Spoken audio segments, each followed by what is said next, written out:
Hebrews 11, verses 17 through 19. I'm continuing in my series called.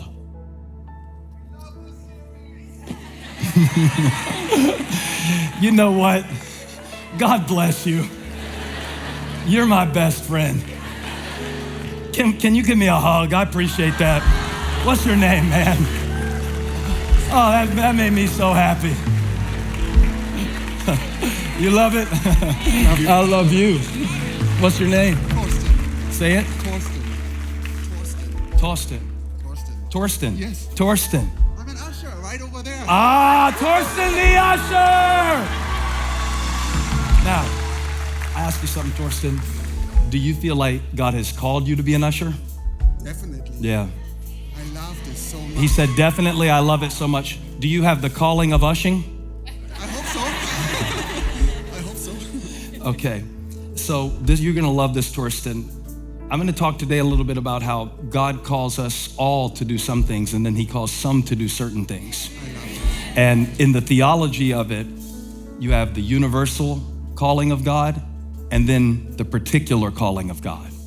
And there are some things that God has not called us all to do. And thank God for that. Yes. Today we're gonna talk about a man named Abraham. God called him to have a baby at age 100. How many thank God that God has not called us all? Torsten. So we're gonna talk about today how God has called us all, and that includes you. In the South, we say, God called y'all. God called y'all. And in Hebrews chapter 11, he's giving the whole hall of faith to all these heroes, and he brings up Abraham. And I'll show you in a few moments where God called his name twice, because that's the theme of the series. Simon, Simon, Moses, Moses, Martha, Martha. What other ones have I done? Jacob. I've been studying all 7 of them, so I'm mixed up which ones I've done. Saul, Paul, Paul. And this week is going to be Abraham. But I want to go back through the lens of Hebrews 11, where we're given a list of all of these amazing things that God called people to do.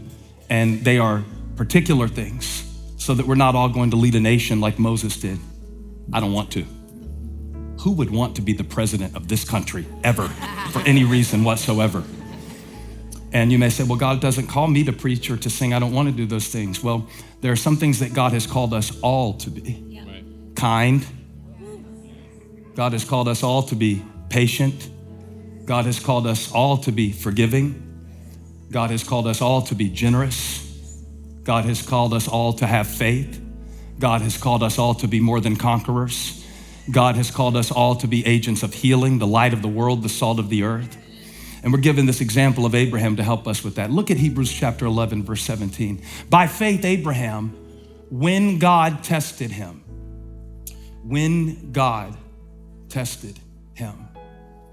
I want you to remember that God tested him. When God tested him, he offered Isaac as a sacrifice. That was the son that he waited till he was 100 to have. He who had embraced the promises was about to sacrifice his one and only son. Verse 18, even though God had said to him, it is through Isaac that your offspring will be reckoned. Now that's really heavy. And I've been saving this sermon because I was intimidated to preach it, because it's honestly a very disturbing story in the Bible where God told Abraham, take your son that you love and offer him to me as a sacrifice. And moving beyond the differences in that time period when child sacrifice was acceptable in the culture, it is still a very, very difficult story for us to read or to talk about. But we're gonna talk about it today.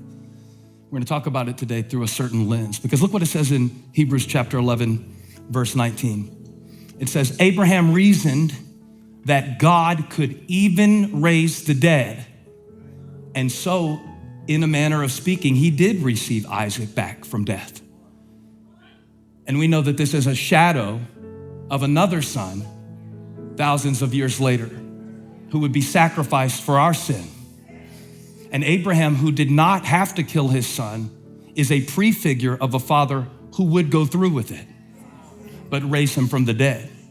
But Abraham didn't know that story yet. And so sometimes we are having to live in experiences that we have no frame of reference for. And that's what I want to talk to you a little bit about today. It's a simple message, but a profound truth that the Lord showed me. This message is about a certain moment in your life that you will come to from time to time, not just once, but many times. And I'm calling the message, When God Says, Let Go. When God says, let go. Because sometimes he will. Sometimes he will tell you, you're holding it too tightly. And God will say, let go. Sometimes he'll tell you, this is through and you can't do anything about it. And he'll say, let go. And we want to talk today about what to do when God says, let go. Father, release your word with power and precision. Right now, I thank you in advance for the clarity that you will give me as I preach this word to your children. In Jesus' name, amen. You may be seated. When God says, let go. Put that title in the comments, please, on YouTube. When God says, let go. Control freaks, buckle up. We're going to talk about when God says, let go. Helicopter parents, bring it in for a landing for the next 30, 40, 45 minutes. We're going to talk about when God says, let go.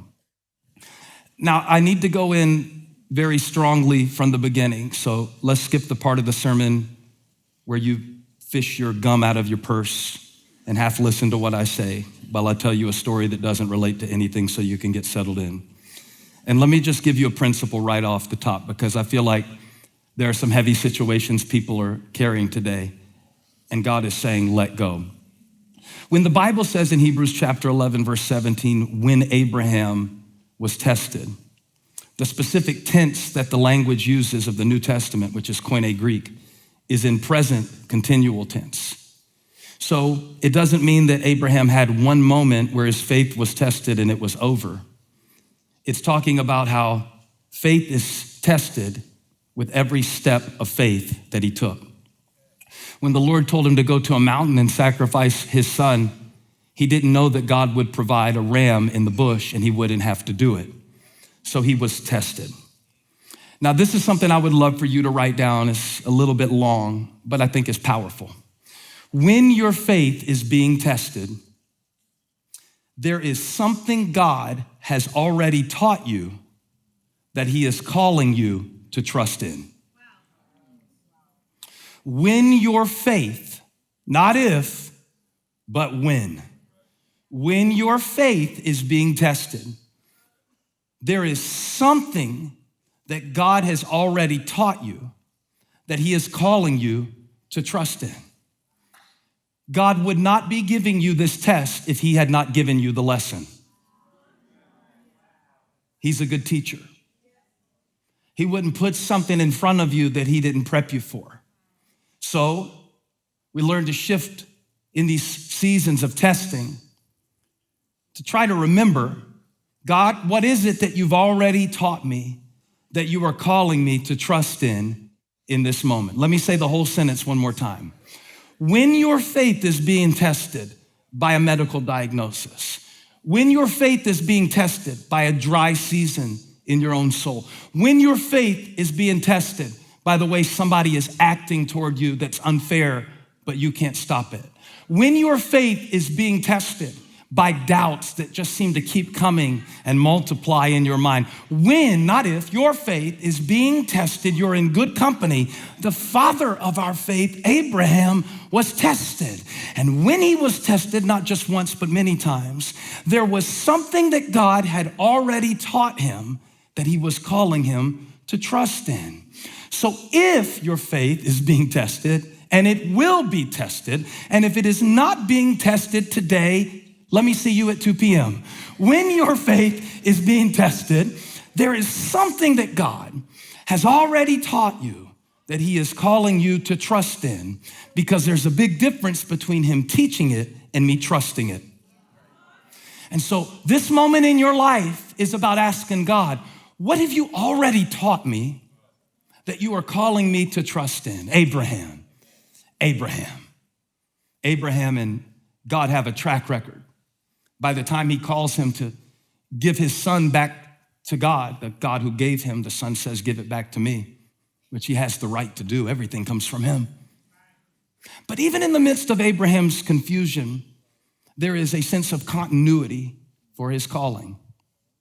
The thing about trust, when I said God is calling you to trust in something that he taught you, the thing about trust is that trust is everything. And the greatest way that I can exemplify this to you is through Hebrews chapter 11, verse 8. God gives a little bit of a reminder about something that happened 40 years earlier in Abraham's life that prepared him for this moment. Now, I want to look at you right now. Just because you don't feel ready for this moment doesn't mean you're not prepared for it. Just because you're surprised by it doesn't mean that you don't have the supply for it. Now, when Abraham was first getting started out in his journey of faith following Yahweh, he was 75 years old. They lived a lot longer then, by the way. You could have called it a midlife crisis because he lived to be about 150, 160. And the Bible says in Hebrews chapter 11, verse 8, a reminder of something that happened when Abraham first got started. It says, by faith, Abraham, when called to go to a place he would later receive as his inheritance, obeyed and went, even though he did not know where he was going. That's about the craziest thing I ever read in my life. Y'all just sitting there looking at me like he went to the grocery store. I just told you this man uprooted his entire life because of a God he had never heard from, told him to go to a place that he wouldn't give him any details about, and there was no Waze app on Abraham's iPhone -34. So he went and obeyed, even though he didn't know. Somebody say, even though. Even though. Even though he didn't know where it was leading, he set out in faith. And the thing about this kind of trust in your life, my life, Abraham's life, Simon's life, Martha's life, Mary's life, Moses' life, when we go through all the people in the Bible, we get a panoramic view of the patterns that apply to all of us, kind of a sampler of what different people went through that they had to trust God with and steps that they took. And then we find ourselves following in those footsteps. And trust is a funny thing because the deeper the level of trust, the less the need for details. The deeper the level of trust, the less the need for details. Can I break it down? Holly went to get her nails done yesterday. I trust her. I didn't check my phone to see if she actually went to get her nails done. I didn't ask her how long she was gonna be there. Who's gonna be doing your nails? What kind of acrylic are you planning to get today? And are you gonna pay for the extra $20 thing where they put the little things on top of the things? Because I trust her. She won't spend it if we don't have it, and she won't lie to me about it if she does. She'll tell me I spent 20. I don't even have to ask her. Just go get your nails done. I trust her. This is not a marriage seminar. This is not a parenting seminar, but let's pretend like it is because it involves a father and a son. With teenagers, how many of you have teenagers? When you trust your teenagers, you are delusional. Just kidding. When you trust your teenagers, because they can develop a track record that you trust them, right? And if you have a teenager that you feel like you can trust as much as you can trust any person, including you, because some of y'all can't even trust the teenager that's still living in you. So how in the world would you completely trust your teenager? But when they have exemplified trustworthy behavior, even though they have a sinful nature, it changes things. If you don't trust your teenager, every time they want to go somewhere, you need details. So they will ask you, can I go to the movies? And you will say, I need some details. Somebody put it in the chat. Say details. Tell your neighbor, I need details. Tell them, if I don't trust you, I need details. So can I go to the movie? What movie? What theater? Who are some of the actors in the movie so I can see if you really plan on seeing this movie? What time is it playing? Who else is gonna be on your row? What seat are you sitting in? Show me a screenshot of those seats right now. Will there be popcorn involved? How much butter do you plan on pumping on that popcorn? Because the less I trust you, the more I need details. If I trust you, can I go to the movies? Sure, be home at 11:30. We don't need the details if we have the trust. And the deeper the level of trust, the less the need for details. The guy who started the church with me, he could walk up to me right in the middle of preaching right now and put a contract here and say, I need you to sign this while you're preaching. And I would keep preaching and sign it and hand it back to him. I wouldn't ask him what it was about. Maybe you think I'm an idiot, but we've had experiences together. It would not matter what that particular document said. It is through now the first time I met him, I needed details. Now, let me tell y'all something, because I really want to set this frame so that we don't get lost in an epic story about killing your son or your daughter, which is not what the text is about. It's about trust. God is not calling you to kill your child. You might wish from time to time,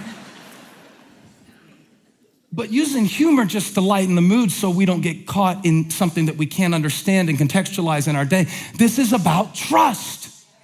The test that you're in right now is about trust. When we started the church, I had 8 families who I asked to come with me. This was 20 years ago. 21 years ago, I said, I'm called to start a church, and I believe y'all are called to come with me. But here's all I told them. I said, we're gonna start a church in a big city somewhere in America.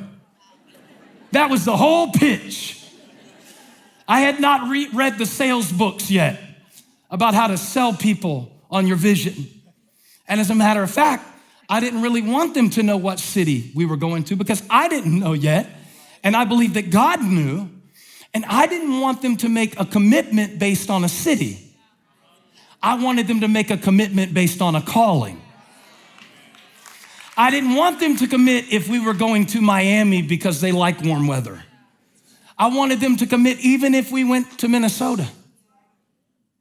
But I didn't want to tell them Minnesota so that they would say yes, and then they'd have to go to Minnesota, because I wanted to trick them into trusting God, not me. Because I look back on that and I think, my goodness, how did they trust so much when they were told so little? Somewhere in the United States of America, we couldn't have known we would be in such a wonderful city as Charlotte, North Carolina. We couldn't have known. And I'm not comparing y'all to Abraham, but even though they didn't know, they decided to go. Let's go. Let's go do it, they said. We're young and dumb. Let's go. Might as well find out if God can use us. Let's go. There's something invigorating, even talking to you, about me reliving those let's go moments of our faith. There's something exciting even just to remember, like, I don't even know what it means to start a powerful church, but I want to do it. Lord, let's go. And when God said to Abraham, let's go, Abraham didn't say, there are a few things I need to know, which lets me know that trust is not only a product of time, it is a product of character. This was not Abraham's third time following God. It was his first. It's not like he had a list of things to point back to where, well, God, you led me there and it worked out. You told me to take that job and I got a raise, and you told me to marry them and they turned out to be wonderful. No, this is God saying, it's me, God, let's go. And when God says, let's go, you can resist it and you'll get more and more miserable as you fight it. When God says, let's go, it's time for you to leave this toxic state and forgive them and move on from what you've been holding them hostage about. When God says, let's go, and you won't move on past that, you will feel stuck in yourself until you obey the spoken word of the sovereign God. When God says, let's go, you might not even get to ask him where.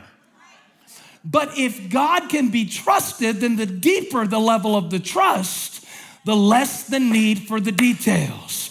So God says, let's go, and you don't ask him where, you just say, which shoes should I put on? Can I wear something with heels or should I wear something flat?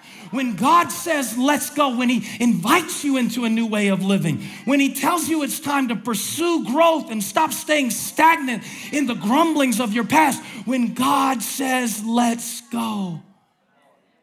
If you trust him enough, you won't even need the details. And by the way, the more that I trust you, the less details I need to give you too. If I don't trust you, I gotta tell you everything. But in my relationship with God, if I really trust him, why would I need to give him all the details of how he needs to lead me? And I wanna live in this for a minute. I love y'all when y'all feel uncomfortable when I'm preaching. That's how I know I heard from God, because there are some of you right now whose faith is being tested. But when your faith is being tested, realize that there's something that God already taught you that he is calling you to trust him in. And the deeper the level of trust. Notice I said deeper, not higher. The deeper the level of trust, the less the need for the details. How did Abraham trust so much when he was told so little? I'm gonna close my eyes so y'all won't feel like I'm judging you when you answer this. Raise your hand if you would have needed a little more detail than Abraham received in order to leave everything that you knew and set out. But he didn't. I give you the scripture again. And I can't believe those of you who did not raise your hand right there. You won't even go to a party if you don't see the entire guest list. Some of us won't even leave the house unless we plot out where all the bathrooms are gonna be, you know? I gotta know and if you drive a Tesla, you gotta know where every charging station is, or you can't drive that. So now watch what Abraham did. He obeyed and went even though he did not know where he was going. Verse 8, he obeyed and went even though he did not know where he was going. He obeyed and went even though he did not know. Let's substitute something here. Let's say, I must obey and go even though I don't know. And where it says where they are going, just put whatever needs to go in that blank. If I don't know how God is going to do it, I don't need the details, because my trust in him is deeper than the details. So when God speaks to you and he says, I want you to give this person some money, you don't need the details of why God wants you to give it, if you trust him deeply. When you say, well, I can't trust them, I don't know if they're gonna spend it on the right thing. It's not the depth of your trust in them that determines your level of generosity. You are called to be generous. I think I'm really calling on somebody today who needs to do it without the details. And I don't mean get in your car and drive until an angel speaks and then stop and get a motel room. I'm talking about going forward in what God is speaking to you, even though you don't know. A lot of times we get trapped in all of the details that we don't know, and we don't take the steps that God has called us to take. There is a distinction between God and the devil, though. See, the devil doesn't test us, he tempts us. The devil tempts us outside of God's will. God tests us to bring us deeper into his will. It occurs to me today that the devil cannot test you. Only God can test you. The devil can tempt you not to trust God in this test, but God is the only one who can test. Can I preach a little while like we're preaching to people over the age of 5 years old? We need to make that distinction, because otherwise you will get stuck in the even though, and you'll never know. So there are amazing let's go moments that we have. There are amazing set out in faith moments, and maybe not like Abraham to that dramatic extent, but we can surely see the disciples having a let's go moment. Write that phrase down, let's go moment. They're exciting. Hey, follow me. I'll make you fishers of men. Well, what do we do about the boats? Just keep those and rent them out for a little while. But for the next 3 years, you're gonna see amazing things. Let's go. When God speaks to you and tells you to take a step of faith and really this time I'm gonna put myself into this job. I'm not just gonna work here and take a check and quiet quit. I'm really gonna step up and lead in this job. When God says, let's go, sometimes he doesn't have to move you from the place that you are. He wants to use you in the place that you are when you finally decide, let's go. The disciples didn't move from Galilee when Jesus called them. They offered their boats so Jesus could use them in the place they already were. Let's go. Sometimes God will tell you it's time for you to step into your adulthood. You have been in a season of childishness, not childlike faith, but childishness long enough. Let's go. I'm calling you up now. You need to be a mentor now. You need to be an example now. You need to trust me to move forward by faith now. And I wonder, is there anybody in here who trusts God enough that if he says, let's go, even though the arrows are flying, you've got the shield of faith. Now faith is the substance of things hoped for and the evidence of things not seen. Let's go. The weapon may be formed against me, but it will not prosper. Let's go. Take your stand then against the devil's schemes. You are not ignorant of his schemes. Let's go. Devil, I don't want the smoke, but if you want to bring it, I know somebody who's got a train that fills the temple. Let's go. Let's go. I don't want to raise this kid by myself, but if God didn't give me somebody else to raise them with, he's my tag team partner. Let's go.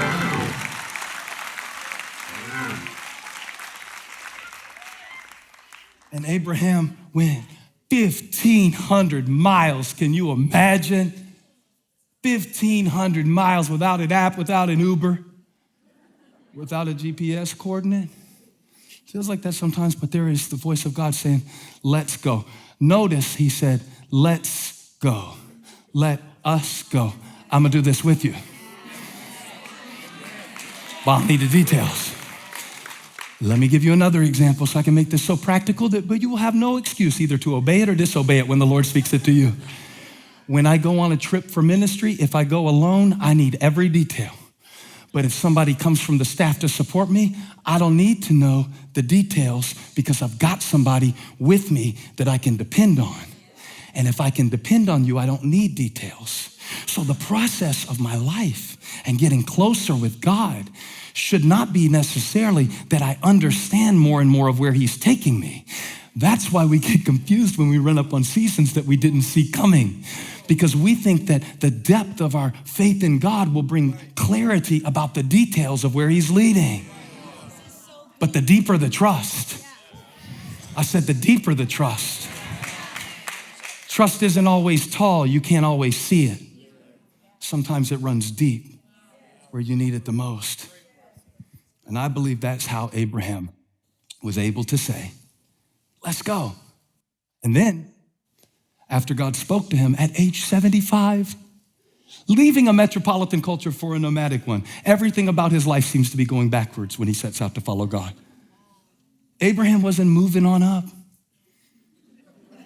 Y'all never even seen a TV set. But he followed God, what seemed to be down. And then God spoke the promise. Now, I want to show you a very pivotal phrase in Hebrews 11, verse 18. It's talking about how Abraham was tested, but when your faith is being tested, there's something that God has already taught you that he is calling you to trust in. And it says, by faith, Abraham, verse 18, please. Even though God had said to him, it is through Isaac that your offspring will be reckoned. So there's another even though. Go back to verse 7. I'm gonna put this thing together for you.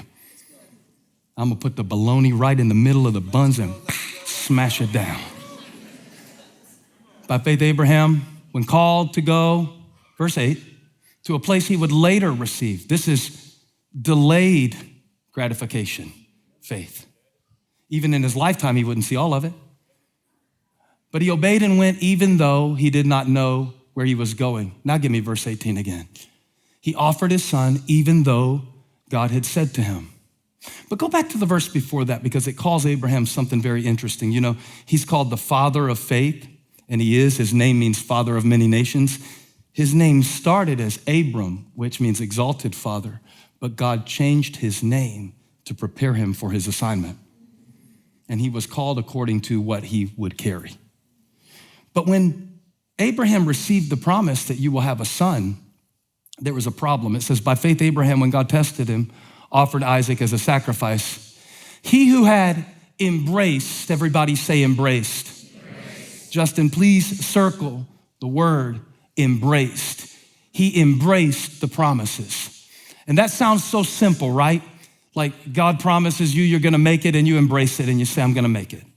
God promises you this is gonna work out for your good, you embrace it, it's gonna work out. God promises you that he has someone for you and you embrace the idea that God has someone from you. And the first thing we need to do before we embrace a promise from God is evaluate, is it actually a promise from God?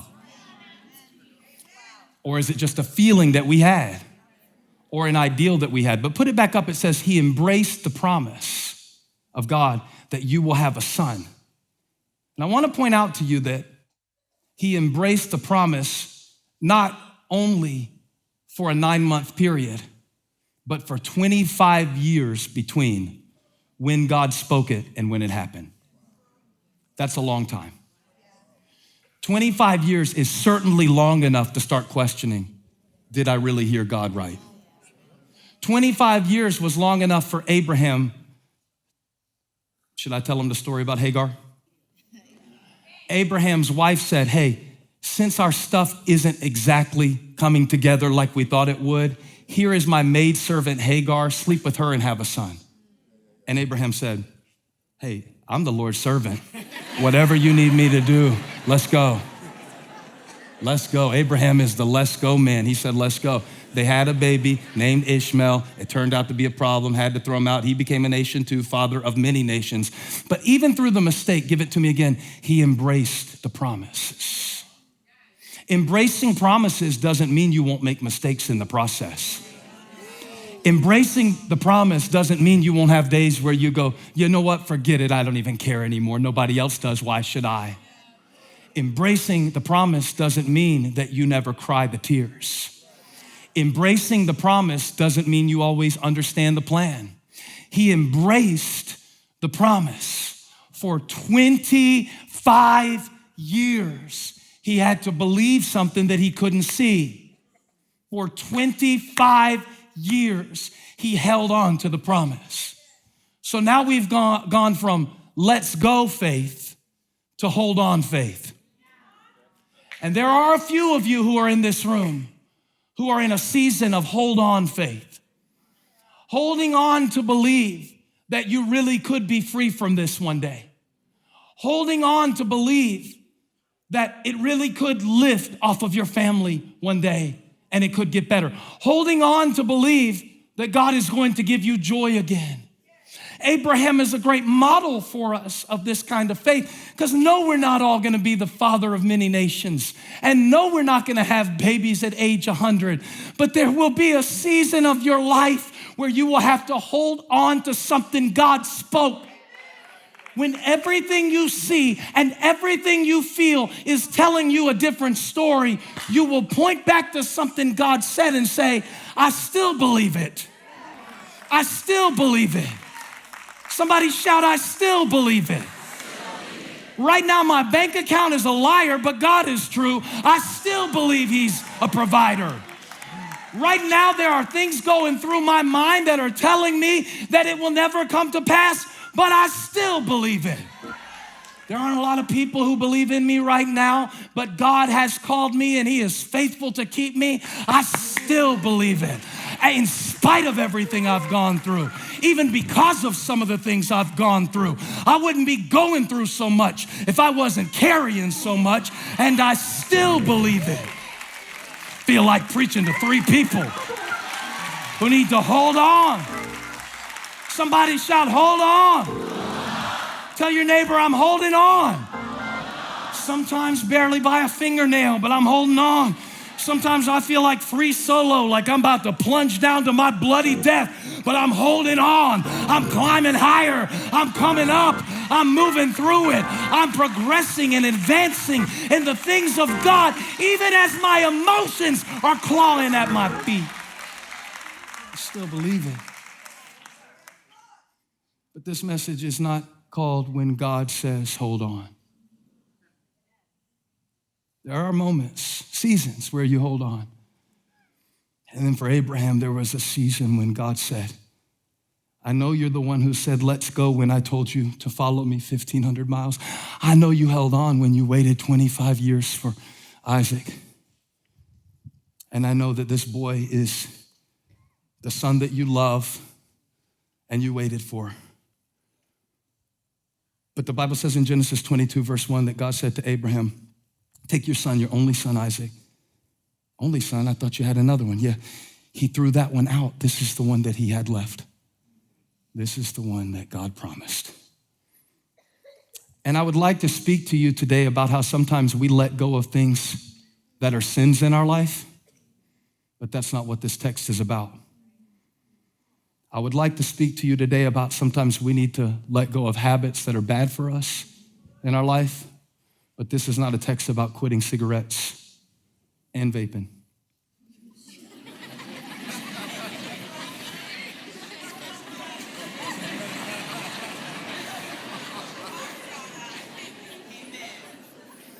Don't worry, I'm not preaching about that today.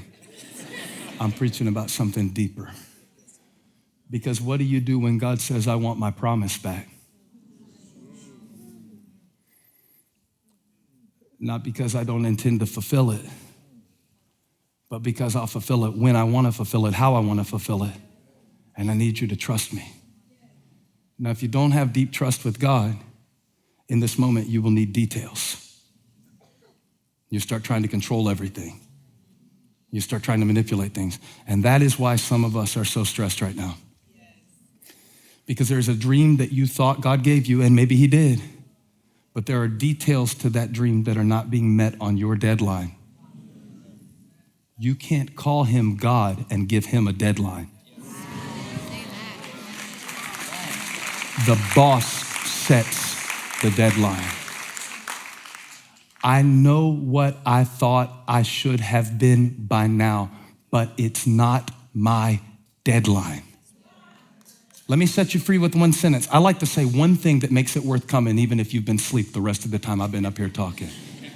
It's not my deadline. If God waited until Abraham was 100 to give him a baby, you think God's gonna do everything you want him to do within the first quarter of this year?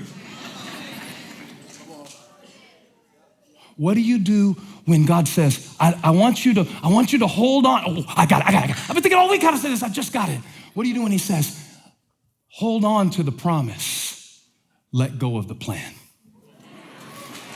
What do you do? That's our question, right? Because some of us are really good at let's go. Let's go, got my vision board. Let's go, got my goals. Let's go. So you're really good at let's go, but I was looking for a way to illustrate this yesterday, and I thought, God, if I don't illustrate it right, they won't hear what they need to hear, and I really want to speak to the person who is holding on so tight to their idea of life. And I'm praying about this. I'm thinking about Abraham and Isaac in this crazy scene where he is about to take the life of his son because he doesn't know that God doesn't want to take Isaac. God wasn't taking Isaac. He was testing Abraham. And there's the let's go moment. There's the hold on moment. You will find yourself in both. But when God says let go, that can be hard to hear.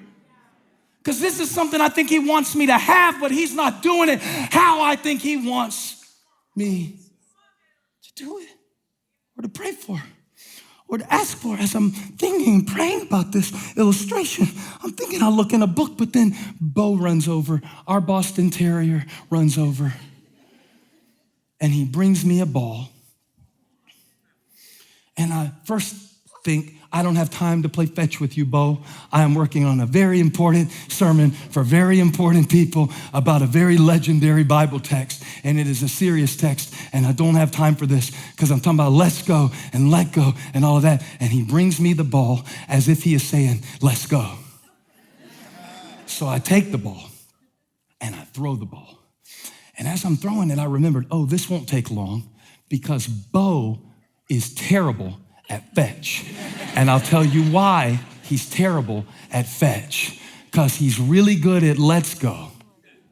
He'll run and get it real quick. But once he's got it, he did not hear my sermon today called When God Says, Let Go. And he is better at retrieving it than he is at releasing it.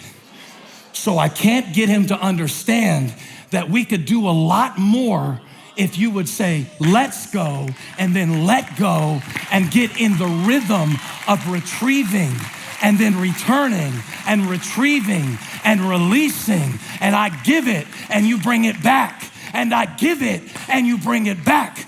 And now I understand why God will sometimes call us to bring him something that we thought he promised, so that he can clarify what he actually promised, so that he can do what he said he would do, not what I thought he would do, not what I wanted him to do, not on my deadline, but on his destined schedule for the purpose for which he intends my life to be a small little piece.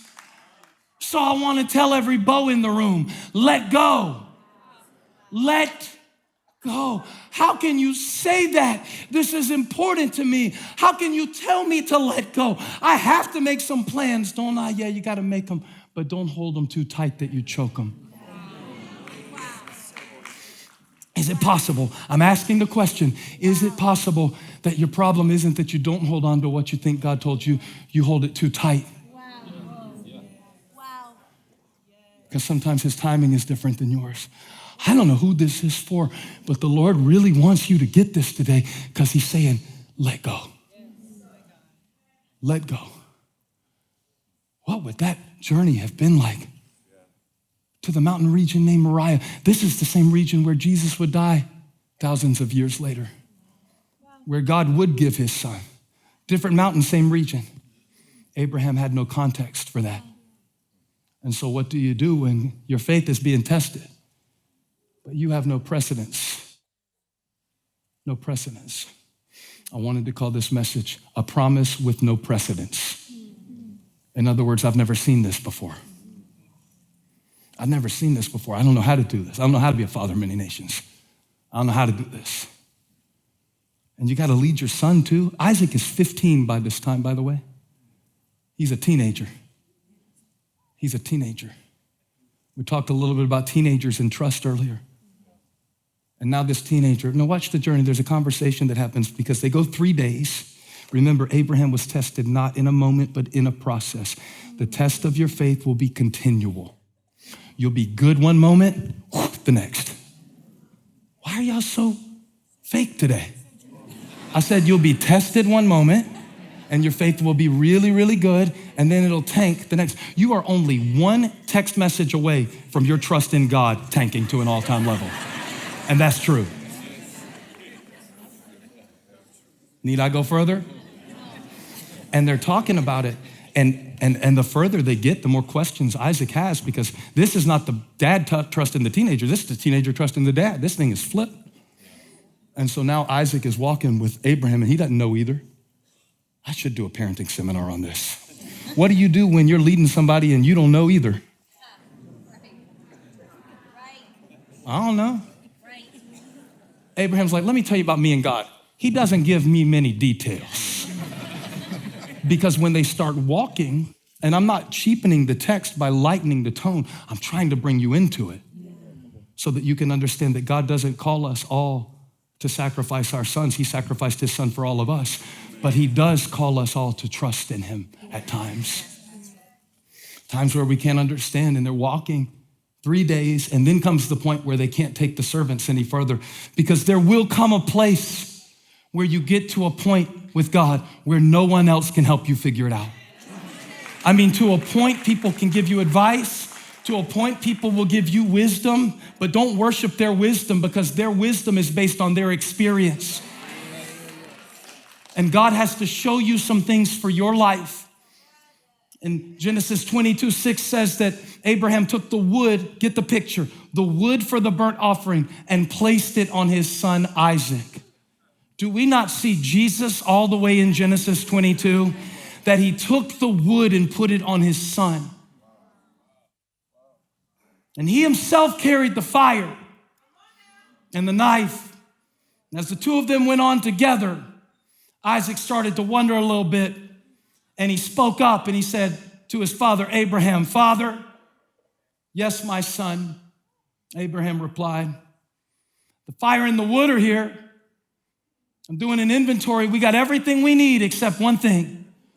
Where is the lamb for the burnt offering?" In other words, I need some details. And Abraham answered God. He only said one thing. One thing. One thing that he had found to be true over 1,500 miles of traveling. One thing that he had found to be true when he went to Egypt to survive for a little while. One thing that he knew to be true, even though he didn't know where this was leading. God himself will provide the lamb for the burnt offering. And in this moment, we wonder, was Abraham bluffing? Did he really know that that was going to happen? Because that is what happens. It's not a lamb, but it's a ram, because God isn't going to ever do it exactly like you think he is. But he says it like he knows that God himself will provide the lamb for the burnt offering, my son. And watch this. I get the picture here that Isaac has seen Abraham trust God before. He has seen his father trust God before. Why? Because the deeper the trust, the less the need for details. Isaac told him God will provide, and the two of them went on together. He said, God will provide, and Isaac said, let's go. And so Isaac is saying, let's go, while Abraham is letting him go. And the moment comes. Now, just lock in with me for a minute. When they reached the place God had told him about, not the place he knew in his mind, God showed him when he got there. Abraham built an altar, which was a place of sacrifice, which was a place of death, which was a place of worship. He built an altar there and arranged the wood on it. He bound his son Isaac and laid him on the altar on top of the wood. I know how hard this is for us to get our minds around. That's why I was hesitant to preach it. But the one that I was most hesitant to preach in this whole series is the one that healed me the most. Because what I saw in verse 10 changed my life. He reached out his hand, and he is reaching for the instrument, the knife, and he's wrapping his fingers around the knife, letting go of his son. And as he reached out his hand and took the knife to slay his son, but the angel of the Lord called out to him from heaven, Abraham, Abraham.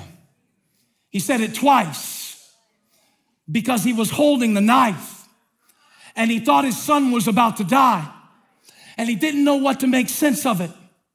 But in the moment that he's holding the knife over his son, here comes the angel at that moment saying, Abraham, Abraham, let go. God says, let go at the very moment that Abraham thinks it's over. And when God said what he said, Abraham, Abraham, here I am, he replied. Verse 12, do not lay a hand on the boy. Somebody shout, let go. Let go. Shout it again, let go. Let go. I know you came this far thinking this was how it's going to end. But the moment that the angel spoke, he said, don't lay a hand on the boy. Don't do anything to him. Now I know that you fear God. And now that you've let him go, let go. Now that I know that I can trust you with what I taught you, that I can trust you, that you don't love it more than you love me. Now that I can trust you, that you're embracing my promise, not your plan. Now that you have let go, Because, verse 12, you have not withheld your son. You have let go of your son. Now let go of the knife. And God is so strategic that at the moment that Abraham was letting go of the knife, which is what he thought he had to do, at the moment that God said, let go of the knife, verse 13 says he heard something other than the angel rustling in the background. Abraham looked up, and there in a thicket, he saw a ram caught by its horns, and he went over and took the ram and sacrificed it as a burnt offering instead of his son. Verse 14 says, so Abraham called that place, the place where he thought Isaac would die, that place, the place where he thought it was over, that place, the place he didn't even know he was going or what God would do, but he said he would provide, and he did provide, and he called that place, the Lord will provide. It wasn't called the place where Isaac died. It was called the place where Jehovah provided. And I declare, woo, glory to God. Let's rename this place.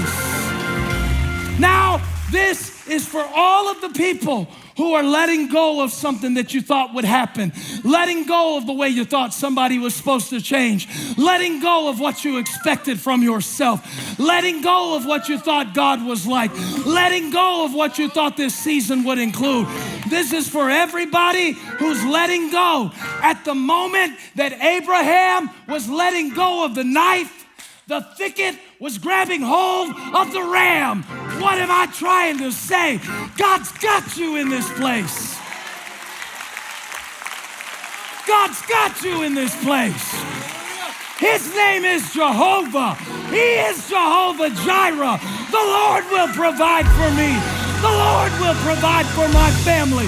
The Lord will provide for this church. Can't you see the angel at the same moment that one angel is telling Abraham to let go of the knife? Another angel is telling the thicket to grab a hold of the ram. Don't you see the timing of God, what you call coincidence? But Abraham didn't know that. Abraham didn't know that. He had to go not knowing. And so do you.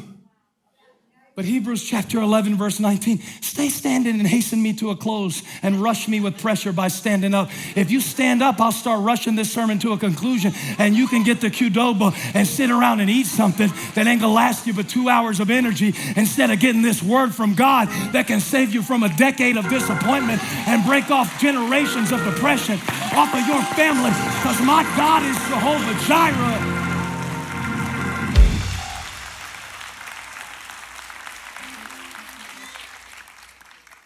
When God is testing your faith, not the devil, when God is testing your faith, even if the devil brings the trial, the Lord will administer the test. When God is testing your faith, he already taught you something.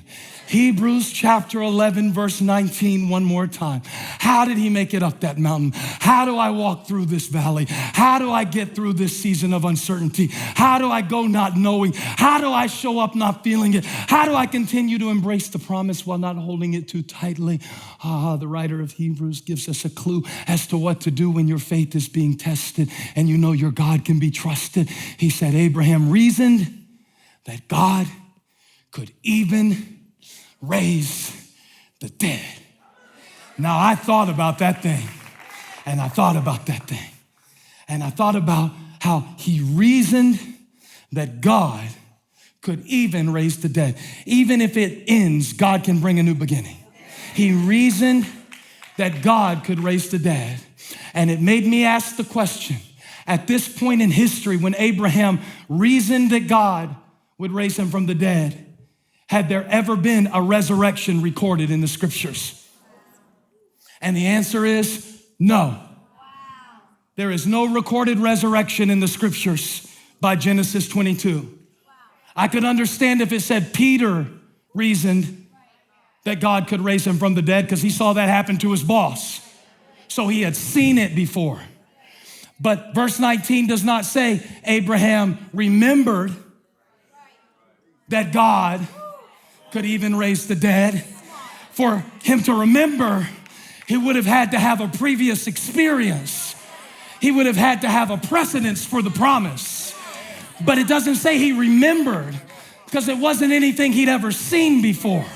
So I wondered to myself, what was the reason that he believed? It doesn't even say he believed. To believe could mean that you think it could happen, but you don't know it could happen. It doesn't say he remembered. He had never seen it before. It doesn't say he believed. It says he reasoned. And that made me remember what Paul, who we preached about last week, said about Abraham, who we're preaching about this week. Watch God put the ram in the thicket. Watch God drop the knife and stage the ram. Watch God work all things together for good in your life. Watch God put the right person at the right place at the right time to do the right thing, to give you the right. Watch God. Watch God. He reasoned. And I wondered why the Bible used the word he reasoned until I remembered that Romans 4:19 says that Abraham, without weakening in his faith, faced the fact that his body was as good as dead. Since he was 100, it only stands to reason that his body isn't gonna get the job done. So he says it's as good as dead, and guess what? Sarah's womb was also dead. So I realized that although he had never seen the dead raised, he had seen somebody born from a dead place. I realized that I might not have ever seen this before. I might not have seen it, but how many can testify, I see something like it? If you knew where he brought me from, if you knew what he brought me through, you'd understand the reason. High five 3 people, say, I got a reason. I got a reason. I got a reason. I got a reason. I got a reason. I got a reason. I'm not foolish. It's faith, and my faith has substance. The reason I believe is because I've seen him do, watch this, something kind of like it. You ever seen the dead raised? No. But I saw a dead womb bring forth a baby. I saw something kind of like it. I never been through this challenge before, but I've been through something kind of like it. I never been in this place before, but I've been in something kind of like it. I never dealt with bad news quite like this before, but I've been through bad news that was kind of like it. I never fought a Goliath before, but I fought something kind of like it. I never crossed over a Red Sea before, but nothing but my staff, but I've been through something kind of like it. And I came to tell you today that if you're being tested in your faith, God is telling you to trust him in something he already taught you. If Isaac came from a dead place, Abraham said, God will raise him from a dead place. If he wants to, he can do what he wants to. I don't need the details, because the deeper the level of the trust, the less the need for details. I reckon God can raise him. I hear Abram hollering back to the servants, we'll be back in a little while, y'all, because I don't know what God's gonna do, but I've seen him do too much. I've seen him do too much. I've seen him do too much.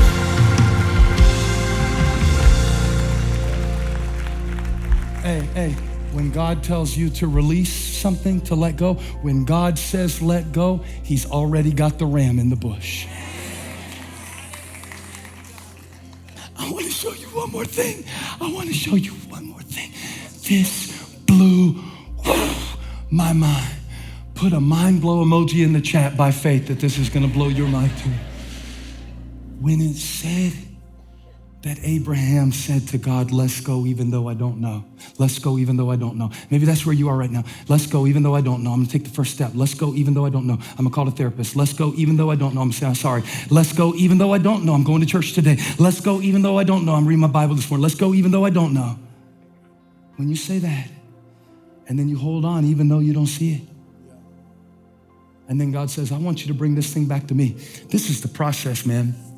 For my life, I just have to keep walking through my life with my kids, my dreams, my goals, my ambitions, my hangups, my flaws, like Abraham's walking with Isaac, and just say, the Lord will provide. And keep giving it back to God. And so here's a good prayer. It's yours, Lord. Yeah, that's great. It's yours. You gave it to me by grace, so I'm gonna finish it by faith. It's yours, Lord.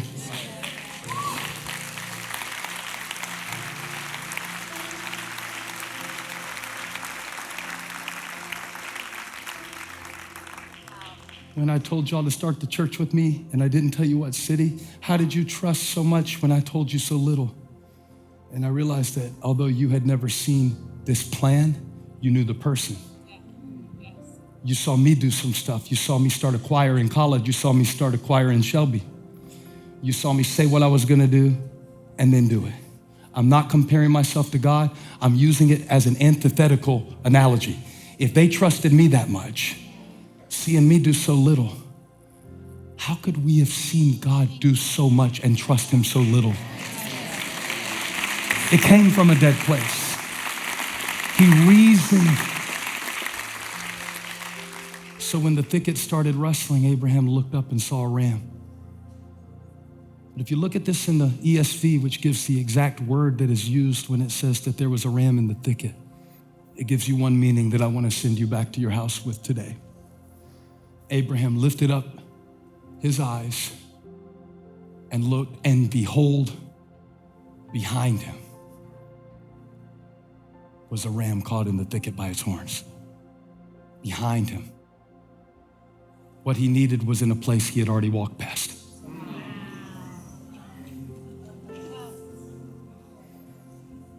When your faith is being tested, there is something God has already taught you that he is calling you to trust him in and take hold of. He took hold of it in the thicket. When he walked by the thicket, perhaps the ram wasn't there yet, but look back. The moment that he let go, the bush took hold and the ram was there. And he called that place, the Lord will provide. Everyone standing, heads bowed, eyes closed, no one moving. This place can be called the Lord will provide too. Please stand if you're physically able. It's our sign of respect to God that he is speaking and that this is holy ground. Turn your palms up to the Lord like you're lifting your hands to receive from him. There's a ram in the thicket. There is honey in the rock. There is water in your wilderness. The Lord will provide. There's something God has already taught you, something you've already walked past, something you've already learned, and letting go in this season will not be easy. But oh, it will be so relieving to you. Ball up your fist real tight like you're squeezing something. Come on, real tight like you're squeezing something, like you think it depends on you, like you gotta make it happen, like you gotta figure everything out. Now, when I say 3, I want you to do what my sermon says. When God says 1, 2, 3, let go. Let go.